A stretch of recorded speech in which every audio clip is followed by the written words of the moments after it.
আজকে top 250 মাইক্রোক্যাপ company যখন চার্টটা check করি তখন প্রথমেই দেখতে পাই সারদা এনার্জির নাম, এবং আজকে দেখতে পাই যে 11% কাছে চেঞ্জ হয়েছে।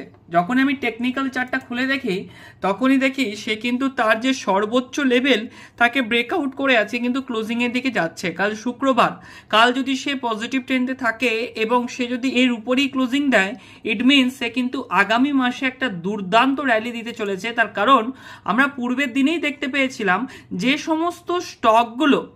সমস্ত স্টকগুলো অল টাইম হাই ট্রেড করছে সেই সমস্ত স্টকে কিন্তু একটা দুর্দান্ত র্যালি হতে, হয়তো এই স্টকটির মধ্যে হালকা রিকভারি আসতে পারে, যেহেতু 11% ছুটেছে।